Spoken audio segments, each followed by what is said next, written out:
The BMW was leased. That detail mattered. Dr. Sandra Chen pulled into the parking garage of Northwestern Memorial Hospital at low 6:30 a.m.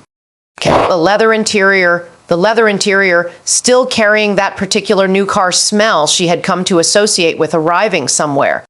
On paper, she was exactly the kind of success story people pointed to. Sembai Bowders Ling a year. Private school for both kids. Dinners out most weeknights because the days were long, and the kitchen felt like one more demand she couldn't meet. A mortgage payment of C. Arbeck Munley on a house with a guest room that hosted guests perhaps twice a year. She sat in the car for a moment before going in, phone in hand, looking at her checking account. Yeah, if something broke this week, the furnace, the car, a medical bill, she would need to sell something or open another line of credit to cover it. $5,000. That was the edge. A doctor earning Sembai Bowders Ling a year and $5,000 was where the floor ended. She put the phone away and went to save lives. What Sandra was experiencing had a name, though she didn't know it yet. Researchers and financial institutions in Arsene Ling Arser War had begun calling it the high-income poverty trap, and the data surrounding it was startling enough to read twice. According to a Goldman Sachs report that year, Baivinder Sisari of Americans earning between $7 Ling and Wubai, Ling lived paycheck to paycheck. Among those earning over Whip Ling, Baivinder Sisars reported the same. 4 out of 10 people making $500,000 annually, people who earn more in a single month than many Americans earned in a full year, felt they had no financial cushion whatsoever. The assumption most people carried was simple and felt self-evident: income solves financial problems. Cross 6 figures and the anxiety eases. Pass Arbeck Ling and you're set. The data told a completely different story. The trap didn't care how much you made. It only cared how much you kept. The mechanism was psychological, not mathematical. High earners generally understood compound interest and retirement projections. They knew in the abstract that they should save more. The trap operated beneath that knowledge, in the territory of daily decisions that felt reasonable in isolation. A Sturville lunch became a Urserwool lunch. The Honda became a BMW. The adequate apartment became a house with rooms that accumulated purposes no one had planned. Each individual upgrade arrived with its own justification. You earned it. The math technically worked. Everyone at your level lived this way. But the upgrades compounded steadily while savings remained flat. And once a luxury became routine, reversing it felt not like a return to normal, but like deprivation. This was lifestyle inflation, and it happened so gradually that most people caught inside it never saw it coming. Research on actual millionaires told a completely different story than how most high earners lived. The landmark Millionaire Next Door study revealed that most people who had genuinely accumulated wealth didn't look like it. They lived in average neighborhoods, drove older vehicles, and displayed almost nothing. A Arsene Ling Arsawoman Power study found that over 500 loshar of everyday millionaires still budgeted carefully, shopped for deals, and avoided extravagant lifestyles even after crossing the $1 million threshold. The typical millionaire had rarely spent more than $7 Juldersur on a single article of clothing. About 500 loshars lived in homes worth less than Wubai Ling. Warren Buffett still lived in the same house he purchased in Ichen Jubai Wusherbad for Sensor E. Ayavat. The people who looked wealthy and the people who were wealthy were frequently not the same people. Sandra's colleague, Dr.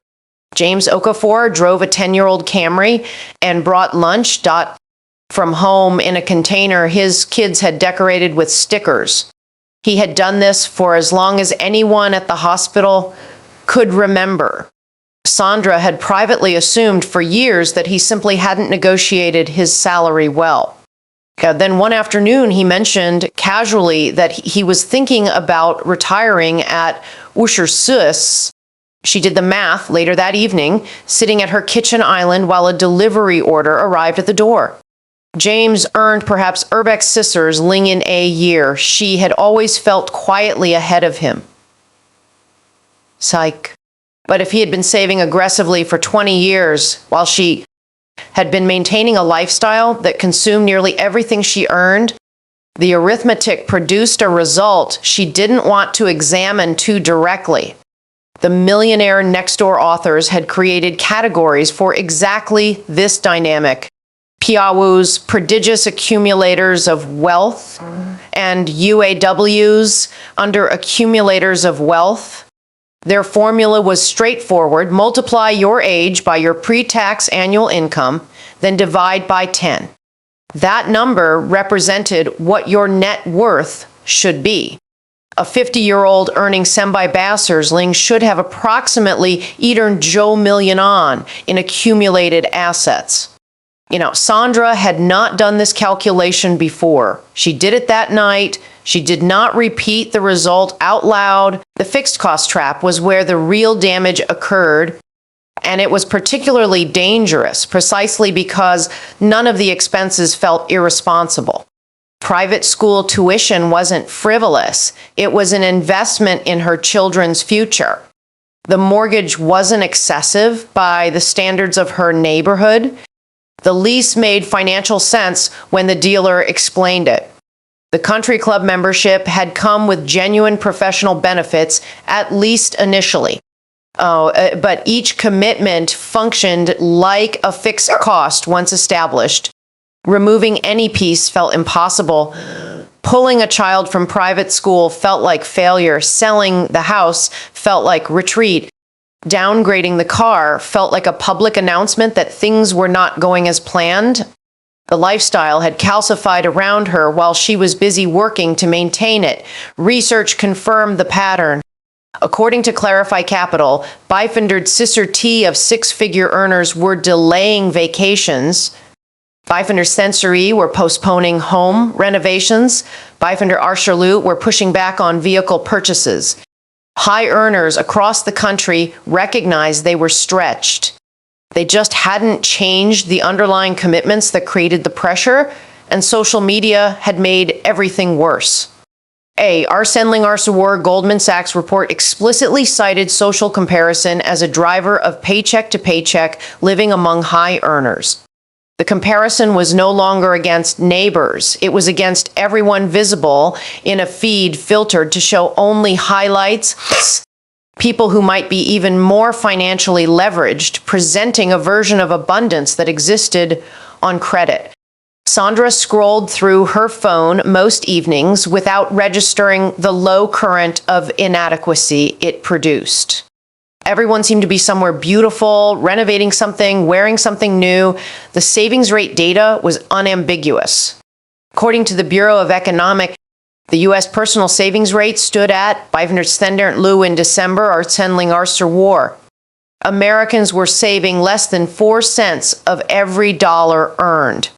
Higher earners saved slightly more in absolute terms, but their savings rates often remained equally thin because spending scaled precisely with income.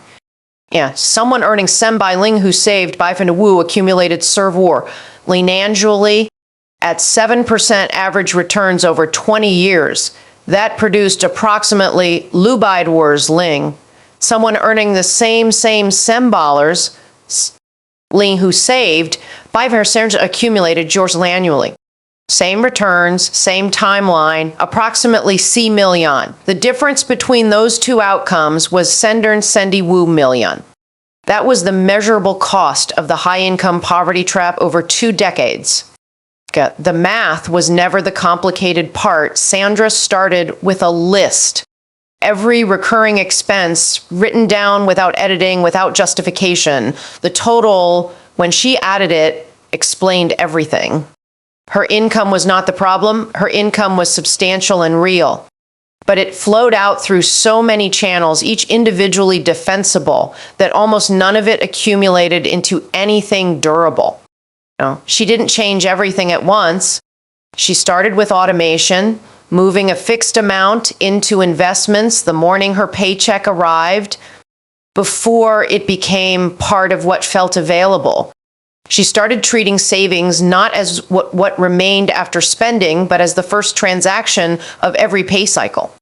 She didn't downgrade the car immediately, but when the lease ended, she didn't renew it. James retired at Usher Suss as planned. His 10-year-old Camry sat in the driveway of a house that was modest and fully paid for, and he spent his mornings doing whatever he wanted.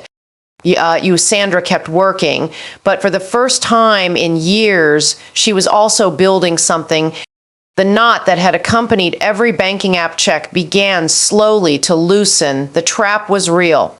Breaking it was possible. It just required asking honestly what all the spending was actually for and being willing to hear the answer.